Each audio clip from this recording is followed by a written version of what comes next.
Hello दोस्तों, आप लोगों का एक बार फिर से हमारे new learning platform next anchor में स्वागत है। फिर जैसा कि हम फोर्थ सेमेस्टर की डिफरेंशियल इक्वेशन को स्टार्ट कर दिए हैं, जिसमें फर्स्ट यूनिट हमारा चल रहा है। उस फर्स्ट यूनिट में हमने एक मेथड देख लिया है। सेकेंड ऑर्डर डिफरेंशियल को सॉल्व करने का पहला मेथड देख चुके हैं। आज हम दूसरे मेथड की बात करें। पहले मेथड में बेटा हमने 2-3 क्वेश्चन लगा चुके हैं, ठीक है। आज उसी क्रम को आगे बढ़ाते हुए नेक्स्ट मेथड को देखते हैं कि उससे क्वेश्चन सॉल्व कैसे होता है, ठीक है। अब नेक्स्ट मेथड बेटा आने की जरूरत ये थी, जैसे हम लोग क्या करते थे वहाँ पे पहले मेथड में, सिंपल सा हम बात करें तो हमें y equal to u into v solution होता था। क्या होता था? y equal to u into v solution होता था हमारा, ठीक। तो हमें u चाहिए था और v चाहिए था। u कैसे निकालते थे? u के लिए 4 से 5 फार्मूले लिखे थे, उन्हीं फार्मूले से निकाल। लेकिन अब जो क्वेश्चन होंगे उसमें डायरेक्ट वो u नहीं निकल पाएगा। क्या होगा? u नहीं निकल पाएगा। तो उस u को निकालने के लिए एक अलग तरीका है, तो वो वाला प्रोसेस देखने वाले हैं। इसी मेथड को बोलते हैं बेटा रिड्यूस टू नॉर्मल फॉर्म। मतलब जो डिफरेंशियल इक्वेशन दिया रहेगा उसको नॉर्मल फॉर्म में चेंज करके तब सॉल्व करना है। ये वाला मेथड आज हम पढ़ने वाले हैं। क्या बोला है बेटा कि अगर हमारा यही फॉर्म है, इसी को बोलते हैं बेटा, क्या बोलते हैं, इसी को बोलते हैं हम कि हमारा ये है सेकेंड ऑर्डर डिफरेंशियल इक्वेशन। तो सबसे पहला काम हमें क्या u निकालना है। u निकालने का फॉर्मूला हो जाएगा e की पावर -1/2 इंटीग्रेशन p dx। ये u निकालने का फॉर्मूला हो जाएगा। उसके बाद जैसा कि हम जानते हैं u निकल जाएगा तो हम y equal to u into v solution मानते हैं। तो y equal to u into v हमारा क्या हो जाएगा? सोल्यूशन हो जाएगा। तो इसी में रख के सॉल्व करेंगे। अब यहाँ से दिक्कत है, v निकालने के लिए दूसरा फॉर्मूला हम यूज करेंगे। दूसरा फॉर्मूला यूज करेंगे, वो क्या हो जाएगा हमारा d2 भी अपन का dx स्क्वायर प्लस का x भी इक्वल टू y। अब दिक्कत आएगी हमारा x क्या है, तो x की वैल्यू निकालने के लिए बेटा ये लगाएंगे q माइनस का 1/2 dp अपन dx माइनस का 1/4 p स्क्वायर, और y निकालने के लिए फॉर्मूला लगाएंगे r e के पावर 1/2 इंटीग्रेशन p dx। और हमें p q r को इक्वेशन से निकाल लेंगे, ठीक है। तो ये अगर प्रोसेस समझ में आएगा, नहीं भी आएगा क्वेश्चन देखते हैं। क्वेश्चन में स्टेप बाय स्टेप करने पे ज्यादा प्रोसेस से क्लियर हो जाएगा, ठीक है। चलो क्वेश्चन करते हैं बेटा। क्वेश्चन क्या लिखा है? d2 y upon dx square minus का 2/x dy अपान का dx प्लस का 1 plus 2/x square in bracket 1 y equal to x e के पावर x। इसको हमें सॉल्व करना है। तो सबसे पहले बेटा क्या करते हैं, सॉल्व करने के लिए सबसे पहला काम होगा p और q की वैल्यू निकालते हैं। चलो भाई कंपेरिजन करके p और q की वैल्यू लिखते हैं बेटा। तो देख रहे हैं p हमारा यहाँ से क्या जा रहा है, p हमारा p की वैल्यू दिख रही है कितना, माइनस का 2/x, ठीक है बेटा। q की वैल्यू दिख रही है 1 प्लस 2 का एक्स स्क्वायर दिख रहा है, ठीक है बेटा। और और क्या दिख रहा है हमारा, ये है हमारा r की वैल्यू। r की वैल्यू कितना है, x e की पावर x। ये हमारा हो जाएगा, ठीक। p निकाल लिया, q निकाल लिया, r निकाल, r क्या है, x e की पावर x है। अब इसको क्या करते हैं, हम सॉल्व करते हैं। सबसे पहले हमें चाहिए u। बेटा u निकालने का फॉर्मूला क्या था, u निकालने का फॉर्मूला क्या था, e minus 1/2 integration p dx था, ठीक है बेटा, ये था। तो चलो रखते हैं e माइनस का 1/2 इंटीग्रेशन p की वैल्यू कितना है बेटा, माइनस का 2 का x, और क्या लिखा है dx।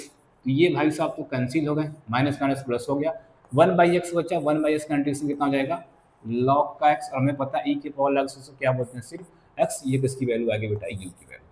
u की वैल्यू हमारे कितना कन्वर्ट होकर आ गई है, x आ चुकी है, ठीक है।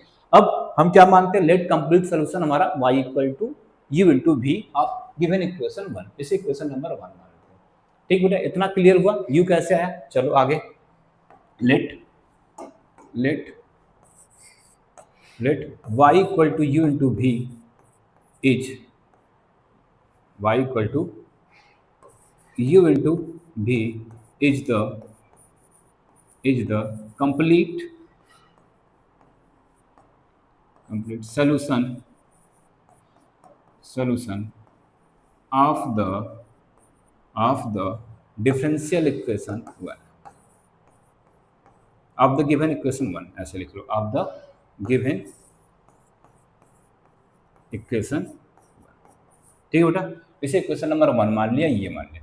अब बेटा वही प्रोसेस है, हम देखो जो ये फॉर्मूला हमने लिखा था वो आता कैसे, ध्यान देना। ये जो फॉर्मूला लिखा वो आता कैसे, वो आता ऐसे है कि जब हम इसको डिफरेंशिएट करेंगे dy upon dx d2y upon dx square, तो सारी वैल्यू पुट करेंगे तो वो कन्वर्ट होकर हमारा उस फॉर्म में आ जाता है। तो हम डायरेक्ट उसी का यूज करते हैं। चलो ठीक, इक्वेशन है and reduce to normal form लिख दो भैया, and reduce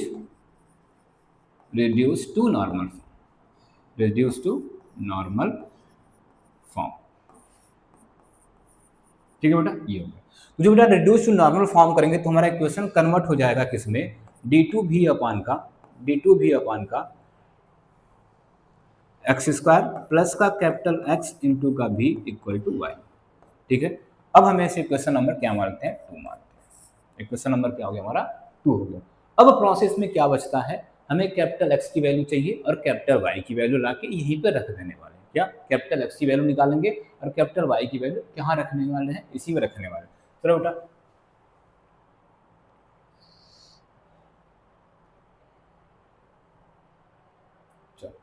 now capital x की वैल्यू निकालने गए तो क्या फॉर्मूला लिखा था देख लेते हैं बेटा। कैपिटल एक्स की, कैपिटल एक्स का फॉर्मूला है क्यू माइनस का 1/2 DP upon DX, q minus का 1/2 डीपी अपॉन का डीएक्स। फिर क्या लिखा है बेटा, माइनस का 1/4 पी स्क्वायर, माइनस का 1/4 पी स्क्वायर, माइनस का 1/4 पी स्क्वायर। तो भाई रखते हैं भाई वैल्यू सबकी, क्या लिखा भाई, x इक्वल टू हो जाएगा बेटा, x equal to q, q की वैल्यू कितना है देख लेते हैं बेटा एक बार, 1 + 2/x²। क्या है, 1 + 2 बाई का x²। ये किसकी वैल्यू है, क्यू की वैल्यू है। फिर लिखा है माइनस 1/2 dp अपॉन dx, इसको डिफ्रेंशिएट करेंगे तो माइनस पहले से है, तो सिंपल सा पता है, -2 हो जाएगा बाहर, 1/x का क्या हो जाएगा, माइनस का 1/x², differentiation minus minus plus 2/x² हो जाएगा, क्या हो जाएगा 2 बाई का x²। फिर क्या लिखा है, माइनस 1/4 क्या लिखा है, पी स्क्वायर, पी का स्क्वायर का क्या हो जाएगा बेटा, 4/x, 4 बाई का x, 4 बाई का x। तो बेटा कुछ कट रहा है, सॉरी 4 बाई का x² हो जाएगा, क्योंकि x स्क्वायर स्क्वायर है। 4 से 4 गया, 2 से 2 गया, तो क्या बच गया हमारा, चलो क्या बचा, x 1 प्लस का 2 बाई का x² बच गया है, 2 बाई का x²।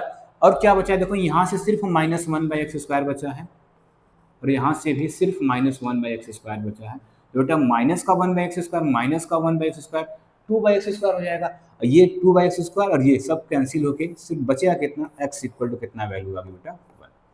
तो x हमारा निकल के आ चुका है, 1 आ चुका है। ठीक है, अब x निकल गया, अब हमें क्या चाहिए बेटा, y चाहिए। चलो y निकाल लेते हैं यहाँ पे, क्या निकालते हैं, y। दूसरा कलर चेंज करते हैं बेटा, y।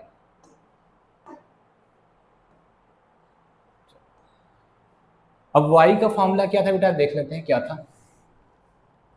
y का formula r e⁻1/2 p dx, क्या था, r e⁻1/2 p dx था। सबकी वैल्यू रख लेते हैं बेटा। r की वैल्यू कितना है यहाँ पे, आ जाओ नीचे थोड़ा सा, x e⁻x है, कितना है, x e⁻x है, ये किसकी वैल्यू बेटा, r की वैल्यू। फिर क्या लिखा है, e 1/2, p की वैल्यू कितना है, माइनस का 2, इंटीग्रेशन लगाना सर, ये इंटीग्रेशन हो जाएगा, ये इंटीग्रेशन है, देख लो इंटीग्रेशन था ना, ये इंटीग्रेशन था। ठीक है, क्या हो जाएगा, p की वैल्यू कितना है, माइनस का 2/x dx। सॉल्व करते हैं बेटा, कितना हो जाएगा, यहाँ से x हुआ, ये e⁻x हो गया। अब देखो e⁻, 2 से 2 कैंसिल हो गया, 1/x का इंटीग्रेशन करेंगे तो कितना हो जाएगा बेटा, सॉरी कितना हो जाएगा, 1/x का करेंगे तो log x, तो क्या हो जाएगा यहाँ से e⁻log x, e⁻ क्या हो जाएगा, log x। माइनस आ गया, अब देखो इसको क्या से माइनस को ऊपर कर दें तो कितना आ जाएगा, देखो x e⁻x और ये हो जाएगा log e⁻log x के पावर -1। और हमें पता है e और log आपस में हट जाएगा तो कितना बचा, x e⁻x और बचा कितना, x के पावर -1। इसको और सरल करके कितना हो जाएगा, x e⁻x 1/x हो जाएगा बेटा, और 1/x से 1/x कर दोगे, x कट जाएगा, बचेगा कितना, e⁻x। किसकी वैल्यू e⁻x आ गई, y की वैल्यू। तो यहाँ से बेटा क्या क्या देखा हमने, x की वैल्यू निकाल चुके हैं, x की वैल्यू 1 आ चुकी है, और किसकी वैल्यू, y की वैल्यू कितना आ चुकी है, e⁻x आ चुकी है। ठीक बेटा, अब चलो आगे करते हैं, चलो किस फॉर्म में रखना है हमें,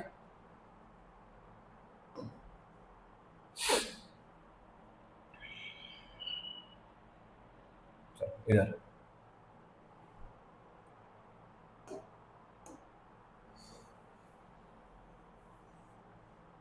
चलो किसमें करना है, put the value of x and y in equation 2, put the value of putting the value of putting the value of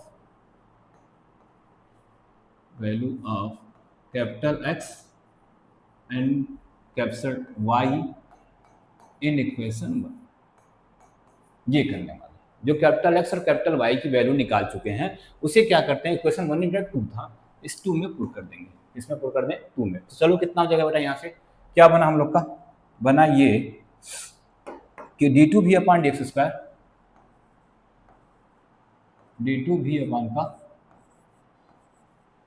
D x square plus का प्लस x की वैल्यू आ चुकी 1 मतलब v हो जाएगा v, और इधर y की value कितना हो जाएगी e के पावर x, क्या हो जाएगा e के power x।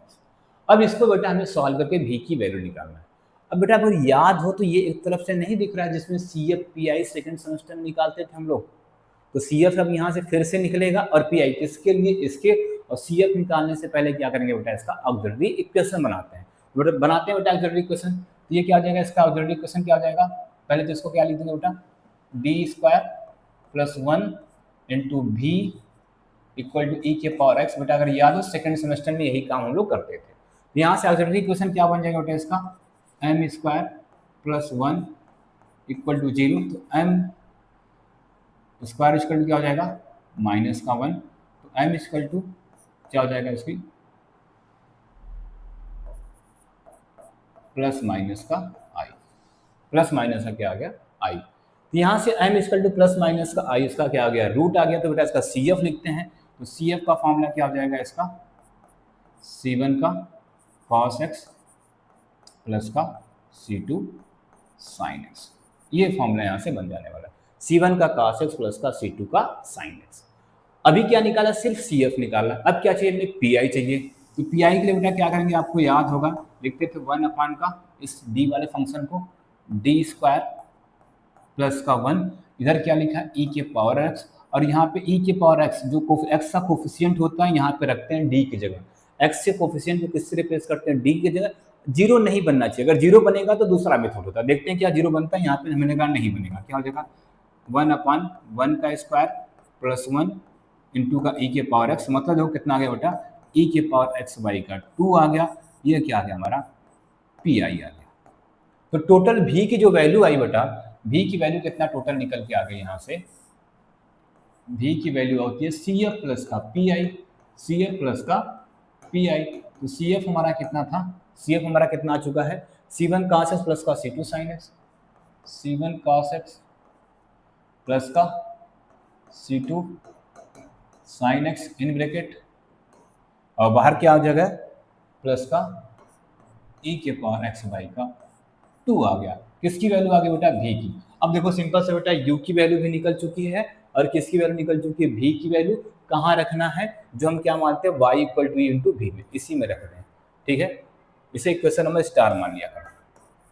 Putting the value of y u into v, putting नीचे रखते हैं, यहाँ से नीचे रखते हैं, क्या है putting the value of u and v in equation star. बेटा रखेंगे इस इक्वेशन स्टार में तो कितना हो जाने वाला है, यहाँ से हमारा y कितना हो जाएगा, y इक्वल टू u की वैल्यू कितना थी बेटा x थी, और v की वैल्यू कितना आ चुकी है C1 cos x प्लस का C2 sin x bracket 1 into का क्या था बेटा e के पावर x वाई का 2 है, सॉरी प्लस में क्या था प्लस e के पावर x वाई का 2 ब्रैकेट लगा दो। ये बेटा हमारा आंसर निकल के आ गया इस क्वेश्चन का, ये इस क्वेश्चन का आंसर निकल के आ चुका है, ठीक है बेटा। ये था, समझ आया, आई होप आपको समझ आया होगा, क्योंकि सारे प्रोसेस को डिटेल में आराम आराम से किया गया। फिर से बोल दे रहे हैं क्या करना है बेटा, सबसे पहले हमें क्या निकालना है, u निकालना है। u निकालने के लिए फॉर्मूला कौन सा यूज करना, e के power minus 1/2 integration p d x. जैसे u निकल जाएगा, अब मान लेना कि y equal to u into v इसका कंप्लीट सोल्यूशन है, तो वही कंप्लीट सोल्यूशन मतलब u चाहिए भी, u पहले से निकल चुका है, हमें v निकालना होगा। v निकालने के लिए ये फॉर्मूला यूज करेंगे d2v अपन का dx स्क्वायर प्लस का x भी इक्वल टू y। अब यहाँ पे x था, x की वैल्यू थी q माइनस का 1/2 dp अपन dx स्क्वायर माइनस का dp अपन dx माइनस 1/4 p स्क्वायर, और y की वैल्यू कितना थी बेटा यहाँ से r e के power 1/2 integration p d x. जैसे सॉल्व करेंगे x और y की वैल्यू y की यहाँ पे रख लेंगे तो 100% गारंटी 190% मान लो कि आपका CFPI वाला ही पार्ट बनने वाला है। 10% में कुछ और बन जाएगा, लेकिन इस वाले मेथड में गारंटी है 90% की आपका क्या CFPI वाला मेथड बनने वाला है। इसका मतलब आपको सेकंड सेमेस्टर का CFPI आना चाहिए, कि जैसे CF हमने निकाल के डायरेक्ट लिख दिया और PI, जैसे CFPI निकलेगा दोनों को ऐड करके उसको क्या मानना है V। अब U की वैल्यू पता हो चुकी है, V की वैल्यू पता हो चुकी है, कहाँ पे रख देना है y इक्वल टू इंटू भी में आपका ये complete solution of differential equation of order 2 का निकल के तैयार हो जाएगा। क्या बेटा आया समझ में? बोलो अगर आया तो नेक्स्ट क्वेश्चन चलते हैं। चलो चलते हैं नेक्स्ट क्वेश्चन पे।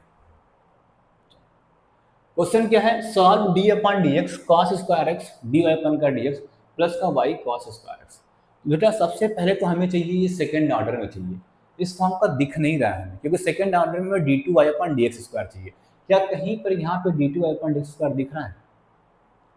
बोलो दिख रहा है? नहीं दिख रहा है ना, तो करेंगे बेटा। तो सबसे पहले हम इसको देखो यहाँ पे लिखा है डी अपन डी एक्स, तो उससे पहले इसको डिफ्रेंशिएट करेंगे। और डिफ्रेंशिएशन देखो यहाँ पे बेटा कैसे होगा, कैसे होगा, यहाँ पे दो फंक्शन है, एक फर्स्ट फंक्शन है और क्या है सेकंड फंक्शन। तो डिफरेंशिएट करेंगे बेटा, फर्स्ट फंक्शन को जैसे का तैसे लिखा, क्या हो जाएगा cos स्क्वायर एक्स, फिर क्या हो जाएगा इसको करेंगे तो क्या हो जाएगा डी टू वाई अपान का डी एक्स स्क्वायर। ठीक बेटा, अब क्या हो जाएगा इसको करेंगे तो क्या हो जाएगा 2 cos x, और cos x करेंगे तो क्या हो जाएगा माइनस का sin x, और क्या आ जाएगा यहाँ पे dy अपान का dx। इधर क्या है y cos square x equal to 0। और सॉल्व कर लेते हैं बेटा, इसको क्या हो जाएगा ये देखो cos स्क्वायर सब में डिवाइड कर देते हैं, तो ये क्या हो जाएगा d2 y अपान का dx स्क्वायर प्लस का सॉरी माइनस हो जाएगा यहाँ पे, माइनस का क्या है 2 cos x sin x अपान में क्या आ जाएगा cos स्क्वायर x। ठीक है, बचा कितना आपका dy अपान का dx प्लस का y upon cos square x upon का cos square x equal to क्या हो जाएगा बेटा 0। ये कटा भाई, एक cos से एक पावर कट गया, sin बाई cos बच गया, sin बाई cos तो क्या हो जाएगा यहाँ से d2y अपान का dx स्क्वायर कन हो जाएगा। ठीक है, माइनस का sin बाई cos को क्या कर सकते हैं 2 tan x dy अपान का dx प्लस का y इक्वल टू 0। अब कंपेरिजन कर लो बेटा, तो p की वैल्यू कितना हो गई माइनस का 2 tan x हो गया। ठीक है, और q की वैल्यू कितना हो गई 1 हो गया, और r की वैल्यू क्या हो गई 0। ठीक है बेटा, इतना समझा? तब ब्लर हो चुका है क्या? एक मिनट बेटा, जस्ट एक मिनट।